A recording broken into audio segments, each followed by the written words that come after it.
Hello everyone, welcome to my TJ Silver channel and Happy New Year to you all. I wanted to make this video really for anyone that's coming into using polymer clay, newbies I suppose you could call them. Really just to sort of say that, you know, there's lots of information out there, but sometimes you can get a little bit bamboozled as to what you actually need just basically to start off really. And it's just to show you that you don't need to spend a fortune. Sometimes you can get away without spending absolutely anything apart from obviously buying the clay. So jump straight in. I will show you one of the first things that I found really useful, not essential but really useful, and that is a little 6x6 white tile which I got from a DIY shop. I think it was actually a dedicated tile shop, but I just walked around and they'd got a pile of tiles that they were selling off for whatever reason, and I think I paid about 20p and I got about 4 or 5 of them. So useful in the sense that when you're making something, if you then don't want to try and take it off the actual tile to bake it, you can leave it on the tile and bake it. So a really great tool, and it's a totally smooth one, no texture to it at all. So yeah, I mean, if you can find any of these and pick them up, you know, do, because you will find them handy. So that's the first item. I would definitely recommend that you find yourself some form of roller for your clay. I use an acrylic roller. The reason why it's acrylic or lucite is because it doesn't react with the clay. There's lots of sites out there and lots of things. I will put some links below showing you some different information that, you know, polymer clay with some plastics don't work. But for now, I'm just going to show you some very useful and probably a couple of essential tools. So this one cost me around about, I think it was about £5, and I've had this probably about 5 or 6 years. Wouldn't be without it. Use it just about every time I get my clay out and have a play. So a very useful tool, not necessarily essential because you may well already have something like it at home. You might well have a wooden one which you quite happy to use, or you may well have been in, you know, maybe dear to crafting with cards and you might well have a brayer or something like that which you used. So, you know, yeah, there's lots of other tools that you can use with polymer clay. We are known for the medium that does tend to nick tools from other people, well, as in other crafts. So, you know, there's lots of things you can use, but definitely a roller will be a very useful tool. Next thing is a blade, crafting blade. Now you can get these from various sites. This actually came, I believe, I'm not 100% sure I get these. I think this is from Cooks and Gold I got these from, but you can, I will put some links to some other sites below. These are the ones by Sculpey, and they come in a pack, and I think there's about 4 or 5 blades. This one obviously you can fit the handles to it. There's also, so it makes it more rigid, a bit easier to cut. You can also get, or in the pack you'll find there might be flexible blade. Very, very good for making nicer rounder edges, you know, if you don't want to have quite such a sharp edge on something. Very good for that.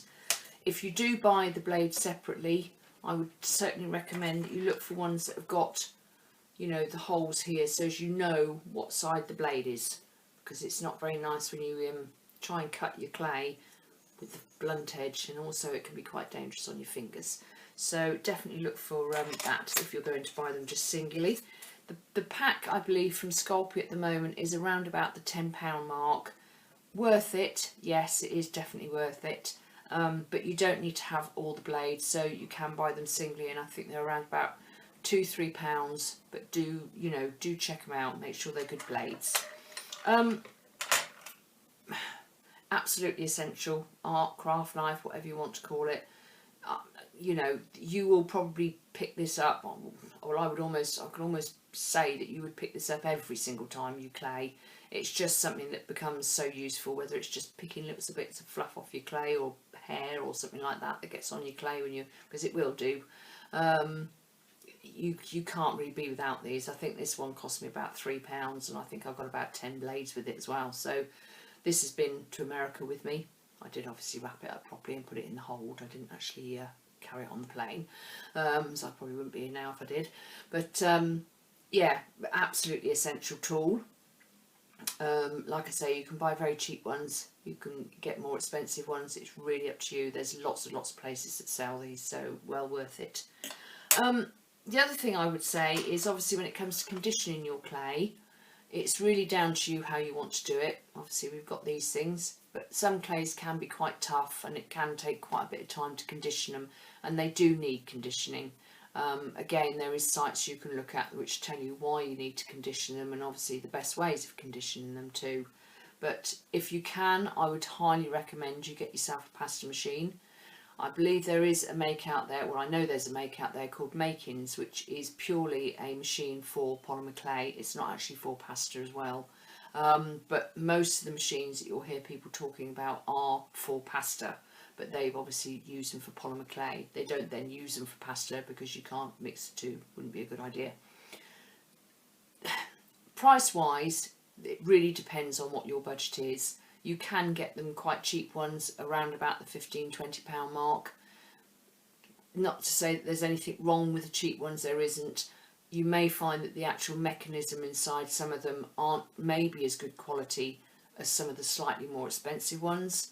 I would say this time of year, certainly have a look in your charity shops or Goodwill shops. You know, pasta machines are for pasta at the end of the day, and sometimes these sort of things are given as gifts to people who really don't want it as a gift, and no intention of making their own pasta, because they can quite easily go and buy it in the packet, which is the sort of thing I do. So do have a look in those sort of places, because you can pick them up incredibly cheaply. All sorts of things when it comes to pasta machines, as far as maintenance, looking after them, cleaning, all that sort of things. But there's numerous numbers of YouTube videos and everything you can look at as far as that's concerned. A good brand I know, and I'm very lucky to have got one this year, is the Marcato Atlas 150 or 180. Now the 150 is just the width, and the 180 is obviously slightly bigger. If you can get a pasta machine, do, because it does make life a lot easier when it comes to actually just conditioning your clay and being able to get the thickness of your clay too. But again, if you can't do that, you can't get a pasta machine straight away, don't worry, because you can condition your clay yourself. And there is a wonderful YouTube video out there that Valerie Evans does, the Unruly Housewife, that shows you how you can get the different thicknesses of clay, or achieve that, by using very simple tools. So do take a look at her YouTube video as well. The other things I'd like to mention is how you keep your clay once you've opened it, because we don't always necessarily use a whole packet at a time. If you've made a sheet of clay and you've maybe only used half the sheet of clay, then you're going to want some way of actually being able to, you know, cover it up. It's not necessarily cover it up because it's going to dry out, because it won't dry out, but just cover it up to keep the dust or anything off it. What I have found is these little plastic wallets, and this is a little A5 size one. You can get the A4 as well. You can buy these very cheaply too, but they don't react with the clay, or the ones I've used so far don't react with the clay. So you can put your sheet in there, keep it in there, and it's a good way actually. You can make up a little folder of having your own little colours, you know, make your own sheets up and have it already waiting for you, and you just sometimes need to run them through a pasta machine, or just roll them out a little bit more just to recondition them again. If it's packets and you know you haven't conditioned it yet but it's half open, these little tubs, you can get little plastic tubs, and they're very useful. This is again a little A5 size one. You can get them A4, not very expensive, a lot of craft shops do them. Very useful, and very useful if you're someone that maybe takes your craft with you where you go. You know, if you go to a guild or something like that, and that's something else I'd recommend you join. If you've got one near you, you know, it's a great way of meeting people and a great way of learning, you know, being able to pick up some tips and just have some fun, really. But yeah, you know, great way for transporting your stuff. So one of those is I would say very useful. Once you start getting into your claying, and I believe you me, I think you will, there's other tools that you'll find useful, and there'll be ones that are sort of, you know, you'll find that it will make life a little bit easier if you have this, what I would class as a more specific one to claying.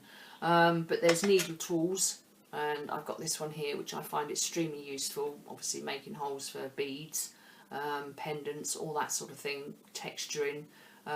Even the handle itself has got texture, which is great.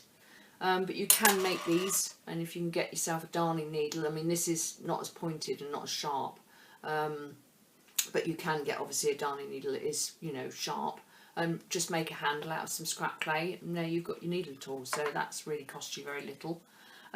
Also, if you get into it as well and you have a look at a site called tinypandora.com, she has a wonderful set of tools on there called the cane benders, and it's basically what started her off in her site, in her shop. These are wonderful, and I am so fortunate and I'm so glad that I got a set. But they come, they're like little acrylic rollers, they come in different sizes. They are mainly for caning, and they are for being able to put shapes or put indents into your canes to be able to add other clay into, but that's going down the line a bit. But you've obviously got a lovely one there which you could use as an acrylic roller.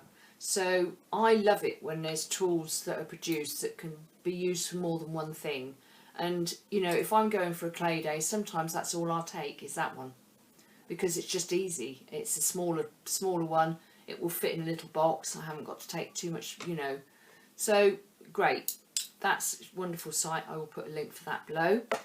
Also, I would recommend that you know, if you're on social media, do look at the Polymer Clay groups, and there's lots of them. I'm a member of quite a few at the moment. The one that I tend to sort of be on most of the time is Hooked on Polymer. Wonderful group, wonderful people. There's also Polymer Clay Tribe, another load of wonderful people. And the reason I say that with these sites is because you can get a wealth of information, whether you're new, advanced, in the middle somewhere. You want to ask a question, you just put a question on there, and believe you me, it will be answered within sometimes minutes, but certainly within a day. And don't ever feel that you know, the question you're asking may be a bit silly. Someone else may want to ask that question and they may feel the same and they don't ask it. So, you know, doesn't matter whether it's, can I mix white with black clay? Whatever it happens to be, ask it, because there will be someone out there that can answer you, more than likely more than one person. And you'll also, you know, you could spark up a friendship that way, but you could also gain other information, because they may well say to you, and if you do this, so it's worth it. And like I say, definitely if you can get to a guild or somewhere nearby, then do so. I'm planning on hopefully doing a few more this year, time permit. But, you know, useful tools and essential tools when you're starting out in a craft is what I've just said, really, useful and essential sometimes. There are a few sites I would suggest you take a look at. If you're in the UK, clayaround.com is a good site for tools and anything to do with polymer clay. Also, cooksandgold.com is a very good site. They do Fimo and quite a few tools that you can use with polymer clay. There is, in America, if you get a pasta machine and you get a make called the Marcato Atlas pasta machine, there is a firm called monakissel.com that will do a modification. You don't have to have it done, obviously. A lot of people have got their Atlas machines and are quite happy with how they are, but there is a modification that they can do, so do look at their site if you want to. Also, for information wise, the Blue Bottle Tree and the Polymer Clay Tutor. Blue Bottle Tree is Ginger Davis Allman, and she has a wealth of information on stuff, well worth a look at. And the same with the Polymer Clay Tutor. She's done a lot of videos and a lot of reviews on different items. So, you know, if you want to know something specific, like maybe what varnish to use, or can you use eyeshadow, or can you use this glue, or, you know, they are the people that will have that information, because they've done reviews over the years, and it is so worth taking a look. For videos starting you out, The Unruly Housewife, of course myself, I've got a couple. For caning, you can't fault Teresa Pandora Salgado, I should say. Wonderful, wonderful videos, and she also shows these cane benders, the set I showed you, how she uses those when she's doing canes. So, you know, there is so much information out there and sometimes you can get a little bit lost. But start at the beginning. I know that sounds silly, but just, you know, think to yourself, what do I want to do? What is my aim? Have I seen something that I like? Is it jewellery I want to go down? Or I've seen someone that covers notebooks or someone that covers a box. And then just try and stay on that to start with, and just get your feet, if you see what I mean. Just find your feet with it, because you can get a little bit, you know, oh, there's so much information out there, I don't know what to do. But have a go and just practice, and don't ever worry about creating scrap clay, because we all have, everyone does different things with their scrap clay as well. So, you know, there's a wealth of information out there of what you can use that for too. But ask questions, people will answer you. And, you know, if you want to ask me a question, if there's any tools that you've seen that you would like to know specifically where you can get them from, please just say, and I will leave something in the comments. But I will leave some websites and some more information in the comments for you. So yeah, enjoy and have fun with this medium, because it's fantastic and it is well worth getting into. So I hope you've enjoyed that, and if there's any more I can help you with, or you want to subscribe, please do. If you've liked it, please do this, and I hope to see you all again very soon. Bye bye.